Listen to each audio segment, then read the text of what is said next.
Hoje nós vamos continuar vendo o quinto exemplo dado por Jesus da explicação da aplicação da lei do Antigo Testamento que os fariseus, que os mestres estavam aplicando de forma errada. Então hoje é o quinto exemplo. Então vamos ler, Mateus 5, do 38 ao 42. Como o dia está seco, a minha garganta está secando, vou pedir para cada irmão ler um versículo que assim facilita, tá bom? Mateus 5, 38 ao 42. Quem quiser pode ler. Ouviste o que foi dito, olho por olho, dente por dente. Eu, porém, lhes digo, não resistam ao perverso. Se alguém lhe der um tapa na face direita, ofereça-lhe também a face esquerda. E outro quer lhe mandar contigo, e tirar-te a túnica, deixar-lhe também a capa. Se alguém te obrigar a andar uma milha, vai com ele 2. Dá quem te pede e não te voltes às costas ao que deseja que emprestes. Amém, obrigado. Vamos orar. Papai do céu, muito obrigado por esse dia, Senhor, obrigado pelo dia que o Senhor separou para que a gente possa te adorar, te honrar, te glorificar e entregar louvores a Ti, Senhor. Que apesar de tudo que está acontecendo, que seja um dia de adoração ao Senhor, isso que reine em nossos corações, Senhor. Nos direcione agora no estudo da Tua Palavra, que a Tua Palavra seja exaltada, me capacite e use para que eu possa explicar corretamente e que a gente seja desafiado pela Tua Palavra hoje, Senhor. É o que eu oro em nome de Jesus, Senhor, amém.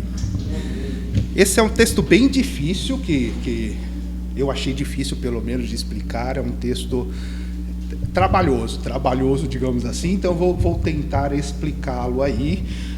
Se fosse dar um título aí, eu não costumo dar título, mas se fosse dar, eu talvez tentaria reduzir aí o meu estudo no seguinte tema: de agindo graciosamente ao invés de reagir por vingança.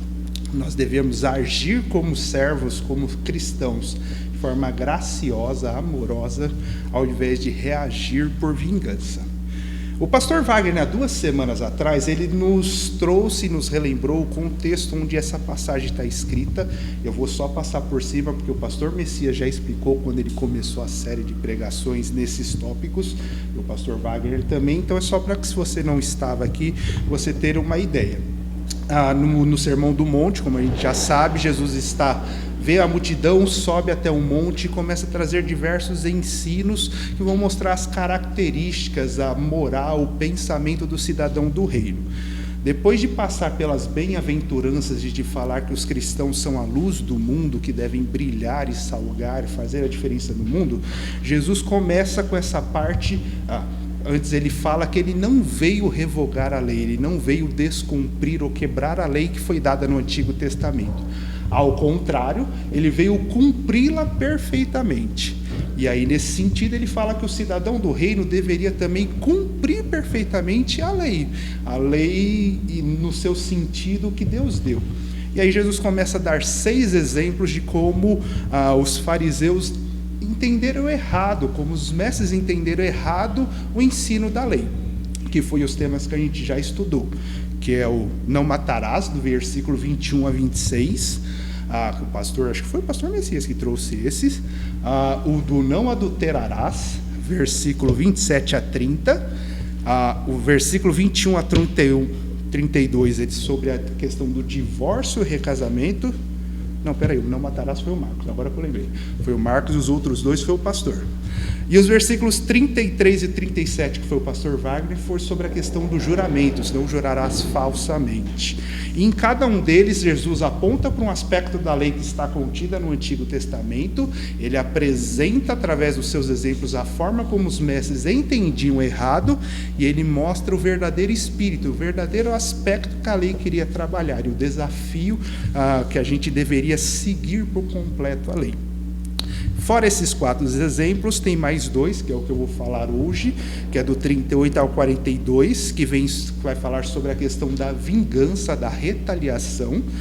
E por fim, semana que vem vai ser um pregador de fora, que vai ser o 43 ao 47, que vai falar sobre amor ao próximo. Devemos amar o próximo, esse é sensacional também. Mas eu quero repetir aí o propósito de Cristo de citar as leis do Antigo Testamento de novo, que é ampliar o ensinamento da lei do Senhor que está contida no Antigo Testamento. Nesse sentido, é muito interessante porque Jesus não olha para o Antigo Testamento e com as leis que estão descritas lá apenas como regras a serem seguidas, regras que moldam o nosso comportamento. Pelo contrário, aqui nesse pequeno esboço do Sermão do Monte, ele mostra que as leis do Antigo Testamento ela tinham uma aplicação mais ampla. Elas aplicavam e o propósito da lei dada para o Senhor desde a nação de Israel era demonstrar e atingir o coração das pessoas, como a gente viu aí sobre a questão do não matarás. Jesus vai falar que a lei não vai falar de você apenas não exercer o ato de assassinar uma pessoa, mas a partir do momento que você se ira com ela, você está matando. Esse era o aspecto que a lei queria trazer, o intuito de você não nutrir um sentimento de ira a ponto de querer matar uma pessoa. Então é um contraste interessante que nos desafia a olhar para o Antigo Testamento não apenas como um conjunto de regras deixado para um povo, mas uma lei perfeita, a lei do Senhor, que molda e apresenta aspectos que devemos mudar no nosso coração. É esse o intuito de Jesus aí ao expor essas questões. Como eu já disse, a gente vai estudar o 5º exemplo da lei de Jesus, e eu ousaria dizer que essa passagem que a gente vai estudar, talvez do Sermão do Monte, ela seja a segunda passagem mais conhecida aí por todos, tanto cristãos quanto não cristãos. A primeira, acho que todos é fácil de chutar, né? Que seria a oração do Pai Nosso, né? Todo jogador de time de futebol recita plenamente. Então todo mundo, acho que os cristãos não sabem de cor, mas lá fora o pessoal sabe de cor e salteado. Mas essa passagem ela é muito conhecida. Talvez você já tenha ouvido em alguma parte aí alguém falando sobre olho por olho, dente por dente. Ou que o crente precisa dar a outra face, ou talvez que o crente precisa andar mais uma milha. Percebe? Apesar de ser uma linguagem meio arcaica, são frases que você já deve ter ouvido em algum momento. E por incrível que pareça, apesar das pessoas usarem muito essas frases e essas afirmações, muitas vezes essas expressões são usadas de forma errada, fora do seu contexto. Então a ideia hoje também é mostrar o conceito, o contexto correto que Jesus estava pensando dessa aplicação dessa lei, e não o que as pessoas normalmente interpretam. E só para já adiantar, eu queria, antes de entrar especificamente no texto, dizer o que essa passagem não fala, que muitas pessoas afirmam. Essa passagem não ensina sobre o pacifismo. Ela não está ensinando que o crente deve ser pacifista. Muitas pessoas falam isso. E aí, quando eu estava preparando o estudo, eu lembrei de uma frase que um senhor já é mais velho, um senhor da minha empresa acabou falando, e aí eu vou ler aqui só para mim não esquecer. Ele disse assim: e como hoje em dia não se encontra mais crentes, mais cristãos como antigamente. Antigamente os cristãos recebiam um tapa na cara e viravam a outra face para receber outro tapa. Hoje, se você der um tapa em um cristão, você recebe 2 ou 3 de volta. É isso aí. E ele falou... Mas percebe que o conceito dele o cristão deve ser pacifista, ele deve apanhar calado? Uma interpretação errada desse texto que eu espero tentar explicar hoje. Não é isso que o texto está falando. O texto está falando e tentando trabalhar sobre a questão de retaliação, de revidação, de vingança. E aí, nesse sentido, é uma aplicação errada que as pessoas fazem, infelizmente, desse texto. Mas vamos lá. O texto, já que não está falando de pacifismo, do que ele está falando? Ele está falando sobre vingança, sobre o ato de vingar. Para entendermos isso, a gente precisa entender em que contexto está a repetição da lei que Jesus está falando. Jesus cita literalmente, o primeiro versículo vai trazer isso aí, foi dito, vocês ouviram o que foi dito, olho por olho, dente por dente. Jesus usa o mesmo formato que ele está usando em todos os outros textos. Vocês ouviram que os antigos, que os mestres falaram, não faça isso ou não faça aquilo, mas eu, porém, vos digo. A construção é a mesma, por isso eu não vou gastar muito tempo.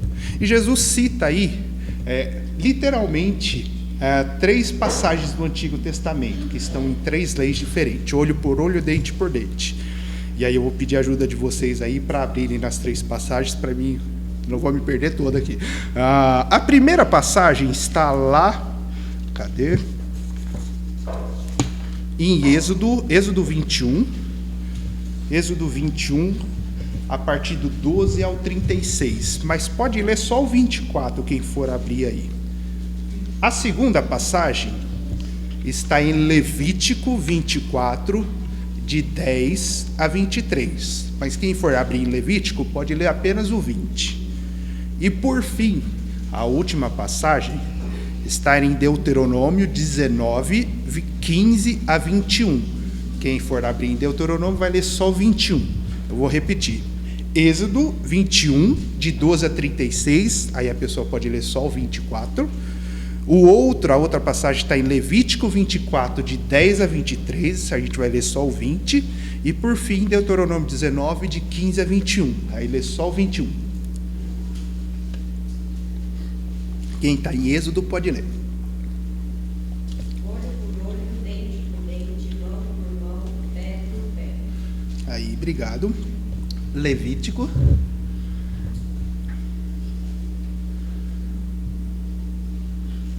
Ninguém abriu o Levítico? Levítico é o 24, o 10.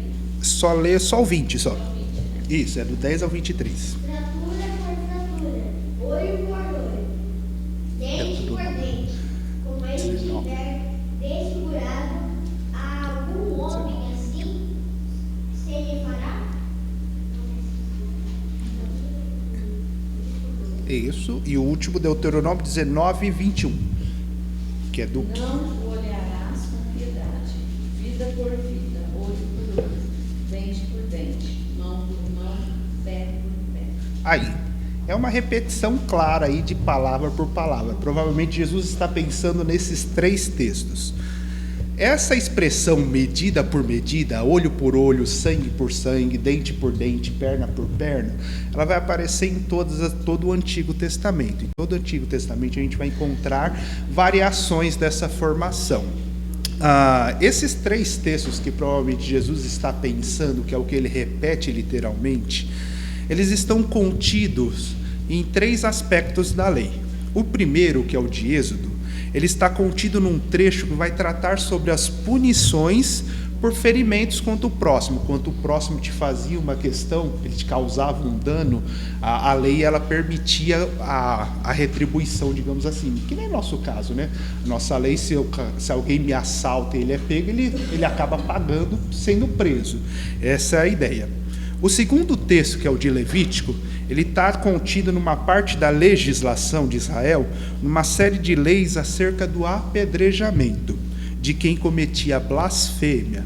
Então, se a pessoa cometia uma blasfêmia, ela tinha série de punições por essa questão. E, por fim, o de Deuteronômio, ele está contido na legislação em torno da necessidade de testemunhas para que o acusado aí de um crime pudesse ser condenado. Então, você não era condenado sem testemunhas. São 3 aspectos da lei. Em todos eles, o intuito principal da lei era refrear o mal, refrear a vingança, a retribuição. Então, uma pessoa não podia causar ferimentos no próximo apenas por vingança, ela não podia levantar uma acusação de apedrejamento por blasfêmia apenas por querer se vingar da outra pessoa, e nem a acusação de um crime que ela tinha cometido. O aspecto que essas leis que estão contidas dentro do Antigo Testamento era justamente isso: refrear o mal para que não houvesse uma distorção da lei de Deus, para que não houvesse vingança e maldade à torta à direita.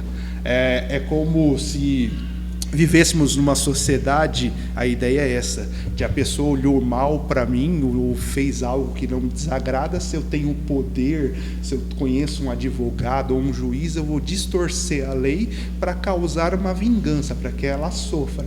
Então, o intuito dessas leis no Antigo Testamento era justamente isso, refrear o mal, segurar de alguma forma para que uma injustiça não fosse cometida.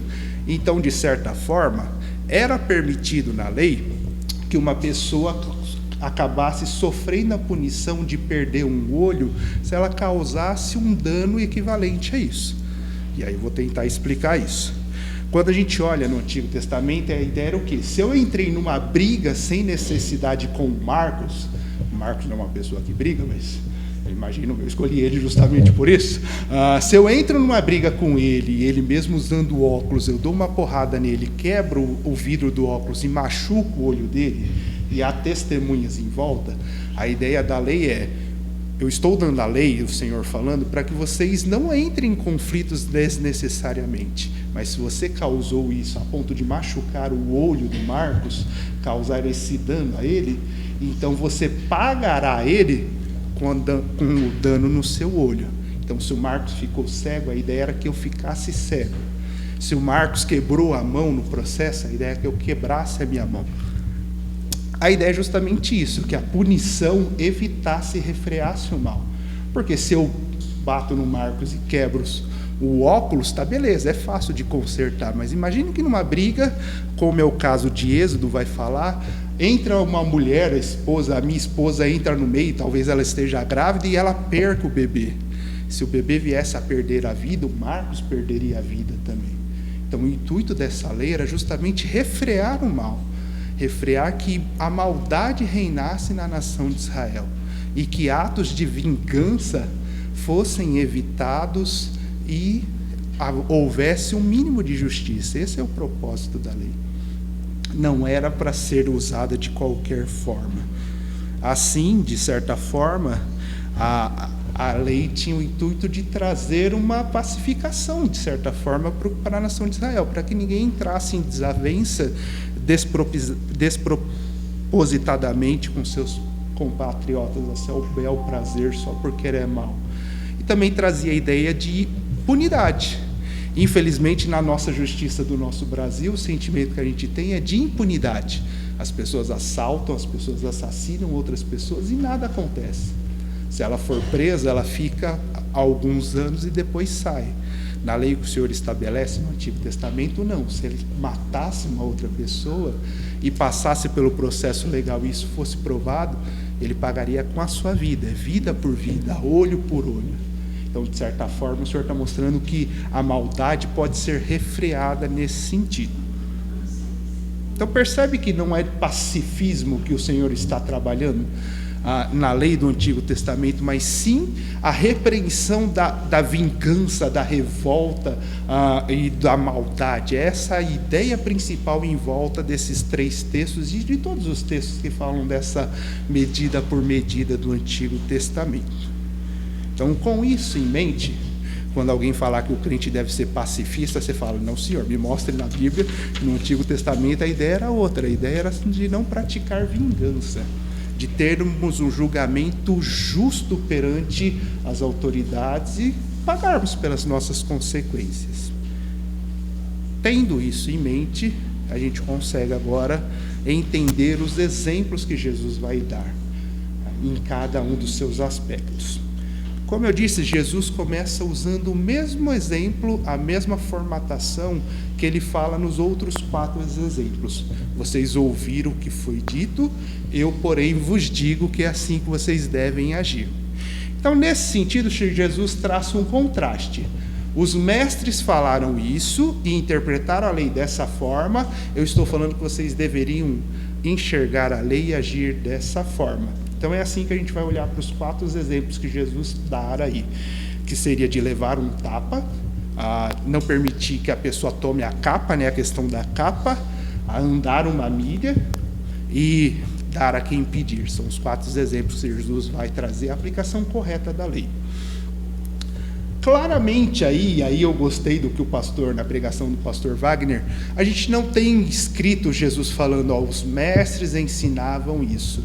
Nós percebemos e inferimos que o ensino dele, dos mestres, era esse, pelo contraste que Jesus traz.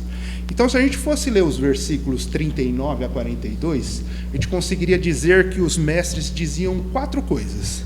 Que se a pessoa bater em você, você deve devolver o tapa. Se ela te ofendeu, você devolve a ofensa. Você não leva a ofensa para casa. Isso é coisa de hoje em dia também, né? Eu ouço hoje em dia ainda. Não leve a ofensa para casa. A segunda coisa que os fariseus, mestres, falavam é: não permita que você vá para julgamento e que a pessoa tome o que é seu por direito, de forma nenhuma, não sofra o dano. Faça de tudo para ganhar e levar a melhor.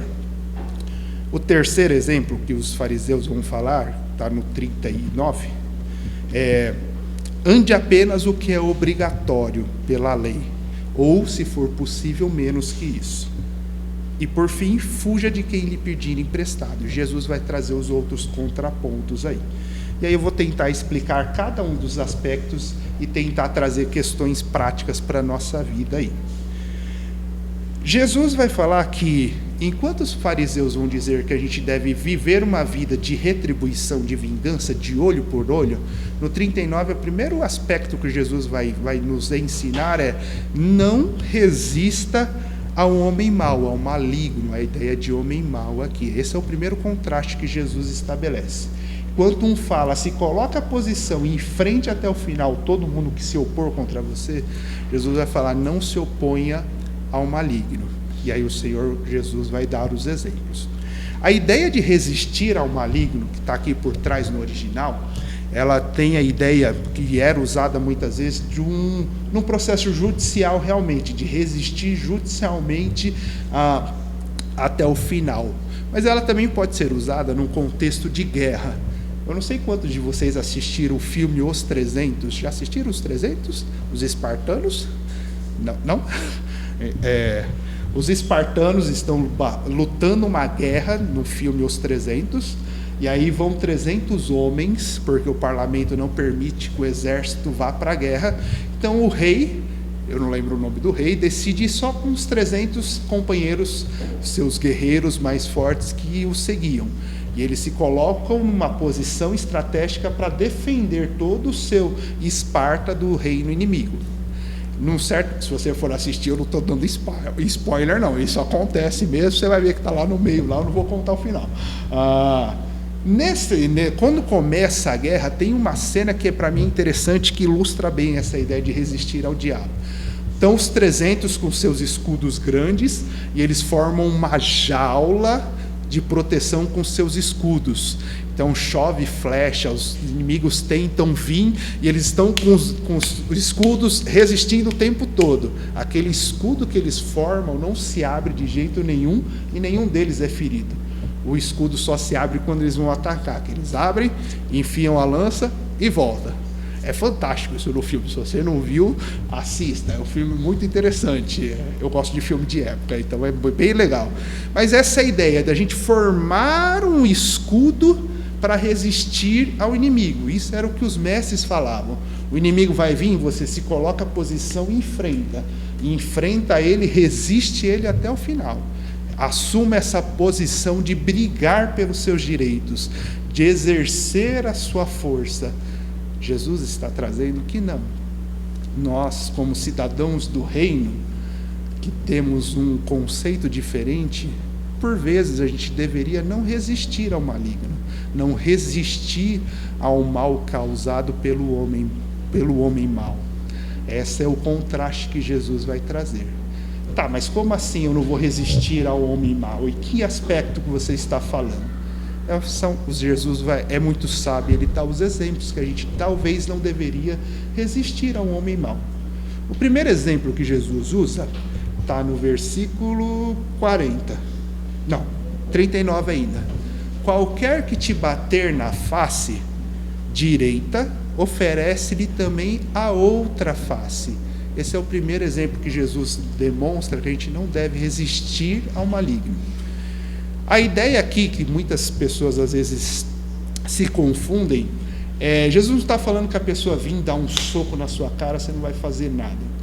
A ideia de tapa, naquele conceito judaico daquela época, um tapa na cara era um sinal de ofensa, de você estar ofendendo a honra da pessoa.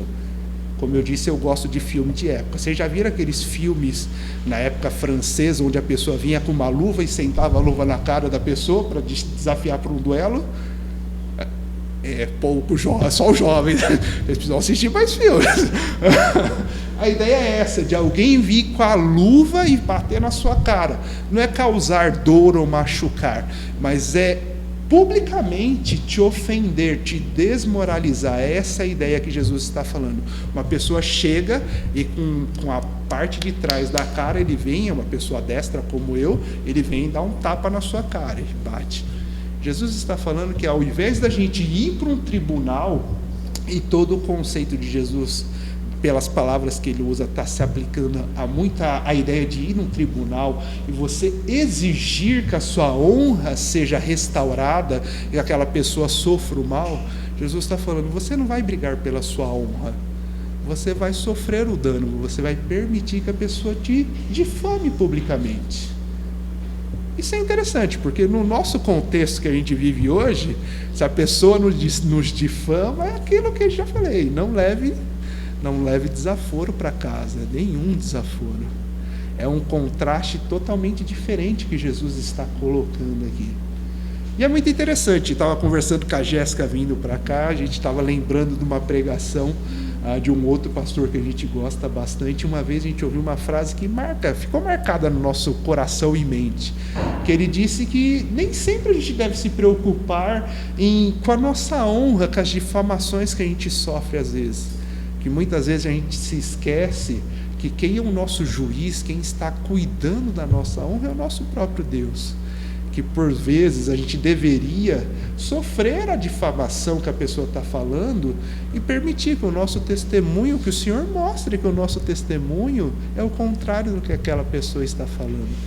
1 Pedro vai trazer essa ideia de que a gente deve, por vezes, sofrer a difamação, entendendo que o Senhor vai trazer a verdade à tona, que é Ele o justo juiz, que é Ele que nos honra, que é Ele que nos preserva a nossa honra. A ideia que Jesus está trabalhando é essa. Você tomou um tapa na cara de luva ou um tapa, a sua honra foi ofendida, a primeira reação não deveria ser agir com vingança, procurar o seu direito, procurar restaurar a sua honra publicamente, humilhar a outra pessoa. Nós deveríamos, como cidadão do reino, sofrer o dano, sofrer a vergonha pública ali causada, por amor e glória do Senhor Jesus, por amor e glória de Deus, sofrer o dano. O segundo exemplo que o Senhor usa está no 40. Como eu disse, Jesus vai usar diversas vezes a ideia do tribunal. E o 40 vai trazer que se alguém te levar ao tribunal e quiser tirar-lhe a túnica, sua roupa de cima, deixe que leve também a capa. É a segunda questão aí, está relacionada com o tribunal.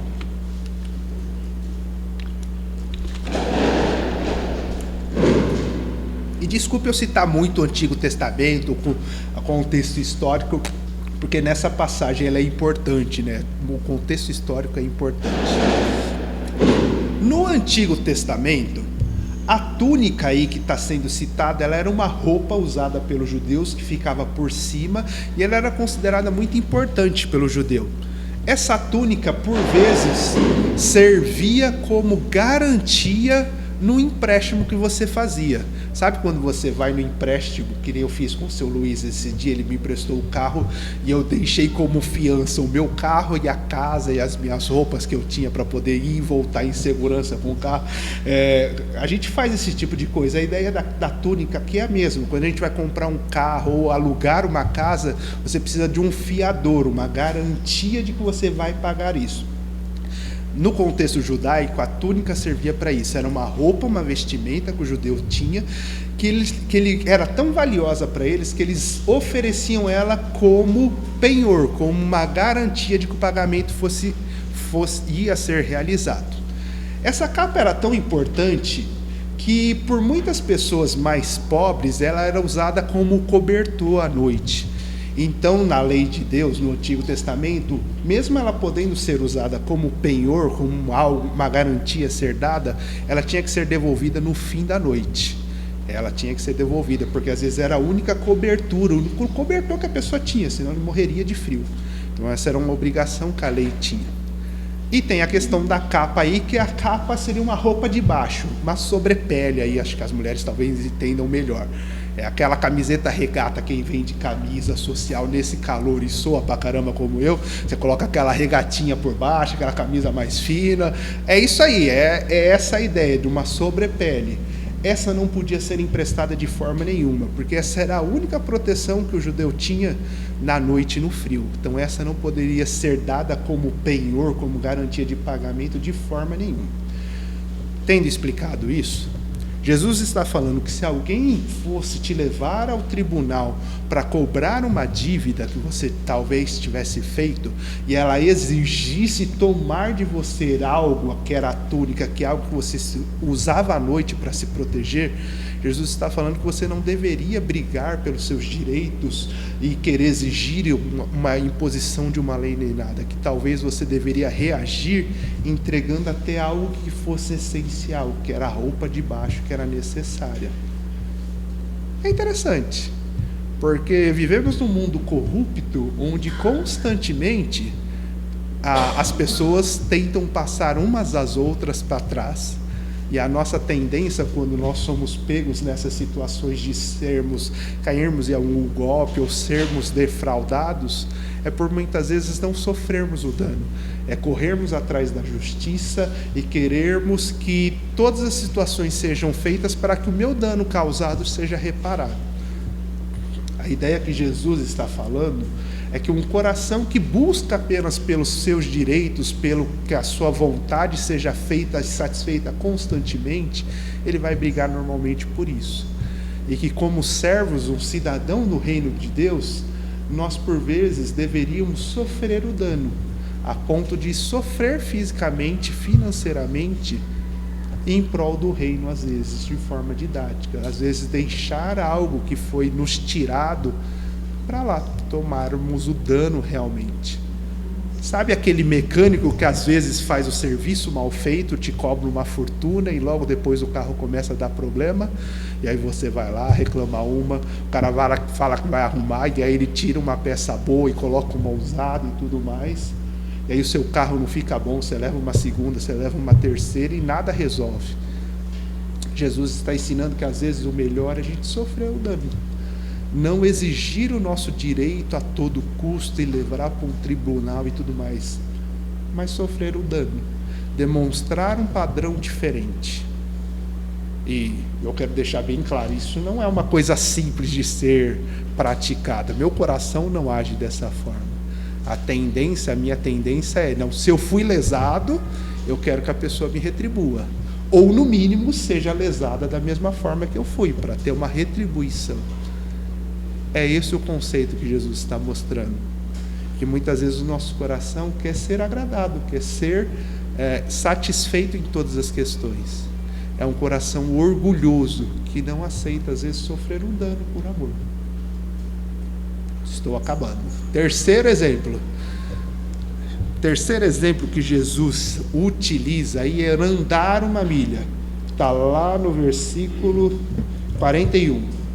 Se alguém te obrigar a andar 1000 passos, como está na minha Bíblia, ou uma milha é 1000 passos. Se você não sabia, pode anotar na sua Bíblia aí. É 1000 passos. Você anda não só uma, mas você vai andar 2 milhas com ele. Alguns comentaristas falam que no final você andaria 2000 passos, e alguns que falam que você andaria 3000 passos. De qualquer forma, a ideia é que você andaria mais do que lhe foi pedido. E aí o contexto é importante. Os judeus eram um povo que foi conquistado pelo povo romano. E uma das regras que o povo romano tinha, que Roma tinha e colocava sobre os povos que eles tinham sido conquistados, é que qualquer coisa que eles pedissem, a pessoa era obrigada a exercer. Quer ver um exemplo? Abra lá em Marcos 15, versículo 20 e 21. Marcos 15, 20 e 21. Alguém pode ler, por favor? Depois de terem zombado deles, tiraram-lhe o manto púrpura e o vestiram com as suas próprias roupas. Então conduziram Jesus para fora a fim de o crucificar. Aí, obrigado. Esse é o texto da crucificação narrado por Marcos, e talvez você se lembre que depois que Jesus está começando a carregar a sua cruz, os romanos pedem para o rapaz auxiliá-lo e levá-lo junto aí parte da sua cruz. Eles obrigam, está no texto isso, né? Na sua versão? Não? Depois de terem zombado dele, tiraram o manto púrpura e o vestiram com as suas próprias roupas. Então conduziram Jesus para fora a fim de ser E o 21? crucificado. O 21 você leu? O 21. O 21. Isso, o 21. E obrigaram Simão Cirineu, que passava, vindo do campo, pai de Alexandre e de Rufo, a carregar a cruz de Jesus. Aí, apesar de ser um contexto diferente, demonstra bem essa ideia. Os romanos obrigaram Simão de Cirene a carregar a cruz de Cristo. Perceba que ele foi obrigado, ele não tinha cometido nada, mas ele foi obrigado porque a lei romana, em cima de um povo que tinha sido conquistado, obrigava eles a obedecerem diversas regras. Uma delas era, quando fosse necessário carregar o equipamento militar ou equipamentos médicos, os romanos podiam exigir que um judeu andasse 1000 passos carregando as suas fardas. Isso era uma coisa que os judeus odiavam, eles detestavam, porque era a garantia e demonstrava publicamente que eles eram um povo que tinham sido conquistados. Eles não tinham a opção de não carregar. Como no exemplo que a gente viu, eles não tinham a opção de negar. Eles tinham que fazer, independente da sua vontade ou não. Jesus está mostrando que às vezes a gente vai enfrentar leis que a gente não concorda. Leis que vão contra a questões que a gente não está a fim de cumprir. E o desafio de Jesus, e os fariseus e os mestres falavam, é: ande o mínimo possível, ou somente o que a lei exige. Se possível, fuja da obediência. Jesus está falando o contrário. Você não vai apenas andar os 1000 passos. Se possível, ande 2000 passos, ande 3000 passos. Com qual intuito? Com o intuito de mostrar que você pertence a um outro reino. Você está debaixo da liderança e das ordens de um outro imperador. Não era o imperador de Roma que manda em mim. Eu obedeço e às vezes sofro danos no meu corpo de situações por amor ao meu Deus, para demonstrar um amor que o Senhor derramou por mim.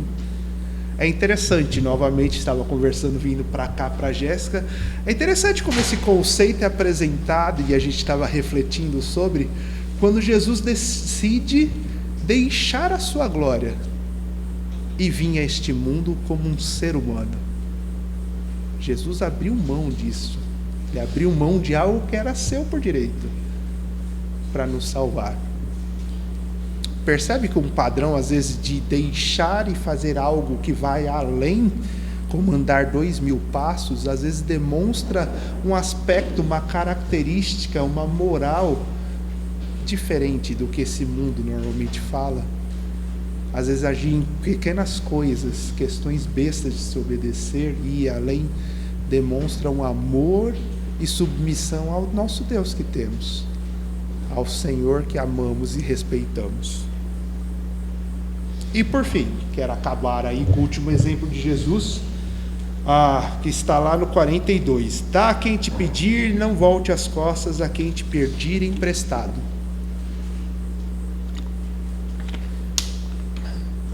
Esse foi o texto mais difícil aí. Deu trabalho. Eu ainda não tenho uma posição, então vou dar as duas posições que eu encontrei, fazem mais sentido, tem mais. E eu vou dizer que eu ainda não defini a minha posição, isso não tem problema. Mas esse versículo ele é complicado de se entender. Porque Porque quando você está fazendo sua leitura natural dessa passagem, esse versículo ele destoa de todo o resto. Parece não se encaixar nessa passagem. Porque Jesus está falando o tempo todo da gente não praticar vingança, não exercer os nossos direitos, e de repente ele fala que a gente tem que dar a quem pedir e não voltar as costas a quem pedir emprestado. Como isso se harmoniza com todo o resto aí? E aí eu vou tentar explicar as duas opções que eu encontrei, que eu achei melhor. Jesus talvez está aplicando esse último versículo ao que ele acabou de falar, mostrando que uma pessoa que tem um coração orgulhoso, que procura sempre exercer os seus direitos a qualquer custo, ainda que seja causando atos de vingança numa outra pessoa para que ela seja satisfeita, ela tem um coração avarento e egoísta. E nesse sentido, por ter um coração avarento e egoísta, ela procurará sempre possibilidades para não socorrer o pobre.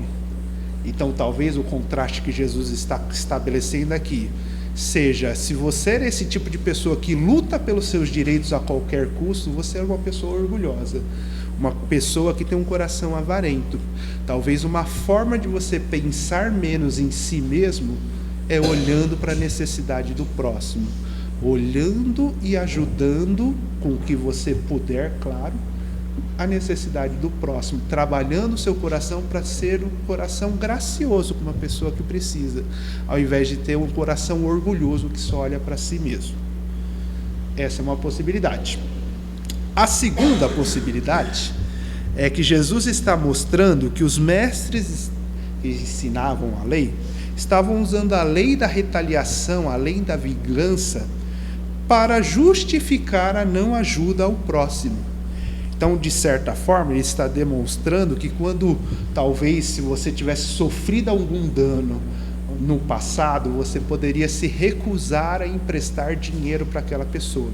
Porque no Antigo Testamento, principalmente Deuteronômio, havia leis que garantiam que se uma pessoa viesse me pedir emprestado e eu tivesse condição, o israelita devia emprestar sem juros e às vezes dar parte das suas finanças para socorrer o necessitado. Existia uma lei para isso. Mas talvez Jesus está mostrando que o ensino dos fariseus era: pegue coisas que essa pessoa fez no passado e use isso como justificativa para não emprestar. O Arilson no futebol chutou minha canela, então quando ele precisar de dinheiro emprestado, ele já tem a minha resposta. já. Ou o irmãozinho, a Jéssica me olhou de cara feia. Então, quando ela vier me pedir dinheiro, no nosso caso, a nossa conta é conjunta, aí lascou, né? Quando ela vier me pedir dinheiro, já sabe, pode esquecer. Lembra o que você fez lá atrás? Então, é a lei da retaliação, olho por olho, dente por dente. Você me causou esse dano, eu não vou te emprestar esse dinheiro. Talvez Jesus esteja mostrando que esse era o ensino daqueles mestres, para lembrar coisas do passado que você deveria ter aplicado perdão para justificar a falta de caridade, a falta de amor e graça para com quem está necessitado. As duas opções caem muito bem aqui nesse texto. E, como eu disse, eu ainda não defini a minha ainda. Vocês podem estudar e depois vir falar qual foi a decisão de vocês. Futuramente, se você vier conversar comigo, eu falo a minha. Mas as duas caem muito bem.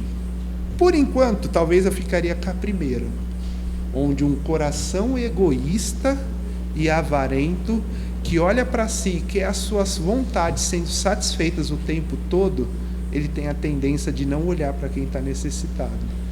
E olha e justifica o ato de não ajudar o próximo com as suas justificativas. A pessoa não trabalha, a pessoa tem oportunidades, mas é um coração egoísta, está olhando apenas para si.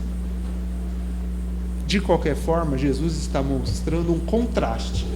Em vez de termos essa reação, a nossa primeira reação, a reação do servo do reino, deveria ser emprestar a quem precisa, ajudar dentro das minhas condições o necessitado. E aí eu achei interessante o que eu li num dos comentaristas, que Agostinho disse uma frase interessante sobre esse sermão: é ajudar no que eu posso, não no que ele me pediu. Às vezes ele vai me pedir 100 mil reais, eu não tenho 100 mil reais para ajudar, mas eu posso ajudar com 50. é ajudar dentro das minhas limitações, não necessariamente suprir toda a necessidade, mas ter um coração disposto a agir com graça para com quem está precisando, para com quem está necessitado. Percebe que todo aspecto dessa passagem, Jesus está mostrando que a lei de retaliação, a lei de vingança, ela deveria ser tratada não com base nos meus direitos, com relacionamento com o próximo.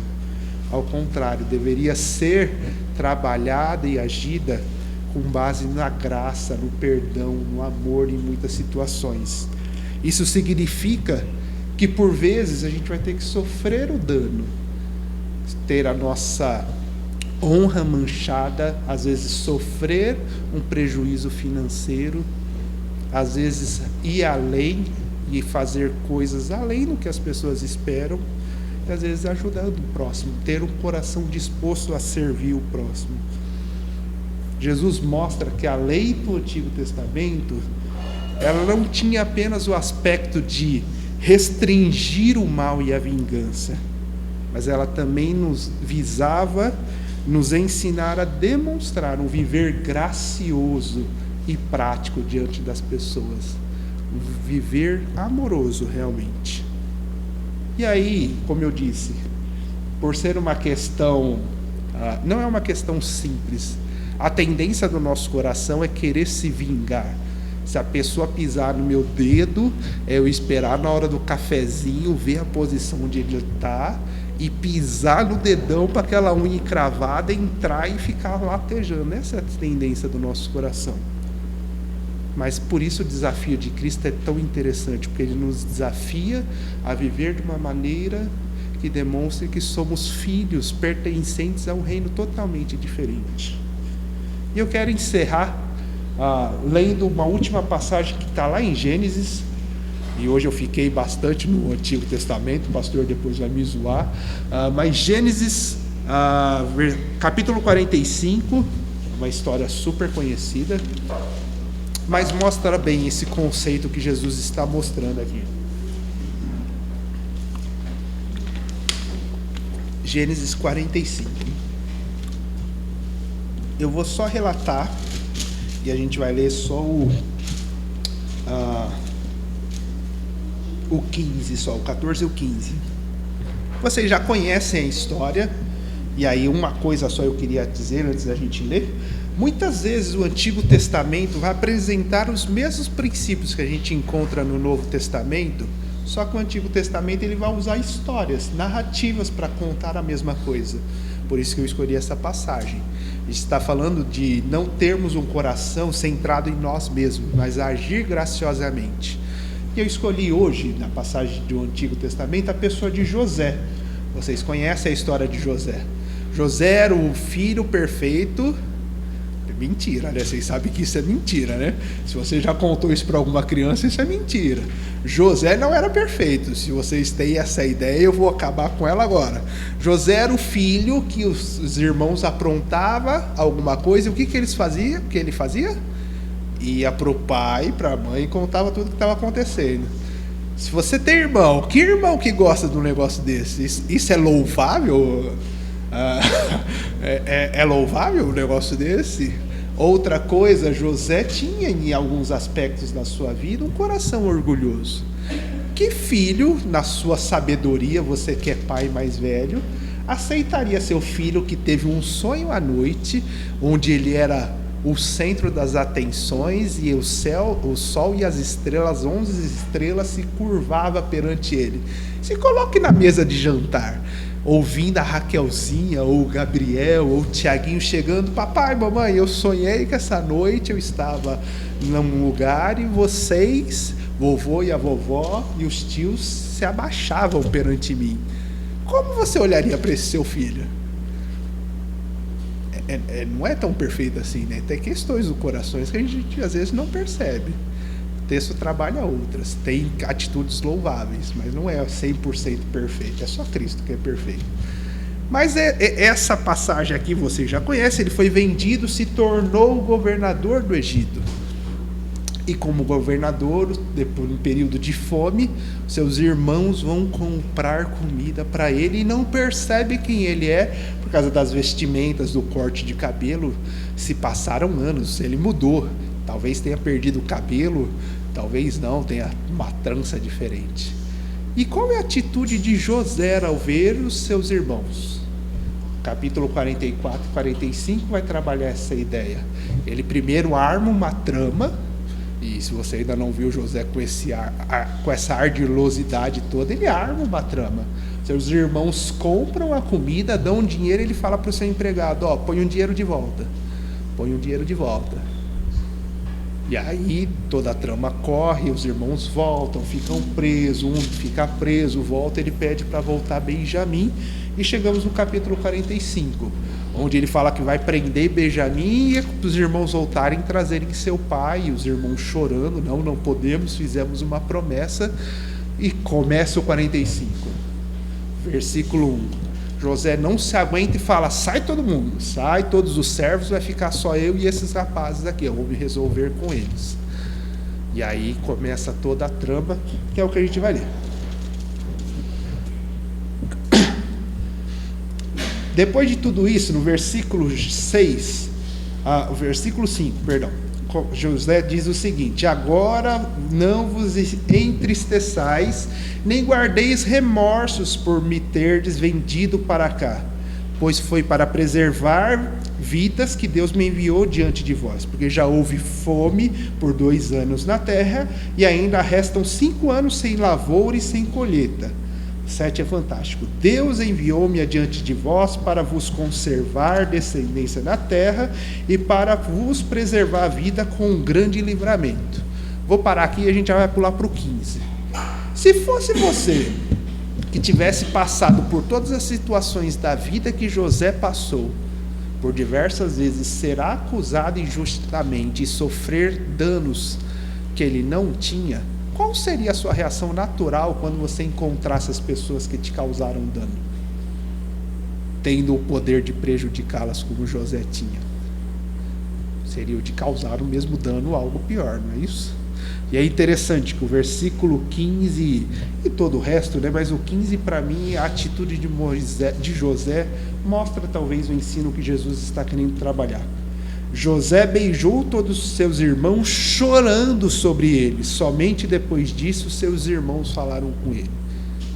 Para mim, esse choro de José aqui demonstra que, apesar de ele ter perdoado, aquilo causava dor. Não foi um sofrimento, algo que ele não havia simplesmente esquecido e fugido da sua mentalidade. Mas o que o fez agir de forma diferente é o que o versículo 7 fala. José basicamente fala para os seus irmãos: não foi vocês que causaram dano a mim. Quem me enviou para cá, independente das formas que aconteceram, foi o Senhor, para preservar a vida. Muitas vezes a gente vai sofrer danos e consequências causadas por outras pessoas ou difamações, e a nossa esperança e a nossa reação deveria ser confiança no Senhor, agir de forma graciosa, amorosa, sofrendo danos às vezes, entendendo que o Senhor está cuidando da gente, tendo uma atitude diferente do que o nosso coração pecador normalmente anseia por fazer, abrindo mão dos nossos direitos. Vamos orar para terminar? Papai do céu, muito obrigado, Senhor, pela tua palavra, que é tão rica, tão bela, tão viva, Senhor, que traz conceitos muitas vezes difíceis de ser aplicados, de ser entendidos, Senhor. Mas obrigado porque o Senhor se revelou e deixou a tua palavra para que a gente entendesse e te conhecesse. Nos ajude, Senhor, quando as situações da nossa vida aparecerem, a gente não agir com vingança, com ira, com um coração vingativo, buscando os nossos direitos, mas às vezes agirmos sofrendo dano, por amor a Ti, para demonstrar o Teu amor a outras pessoas. É o que eu oro em nome de Jesus, Senhor, amém.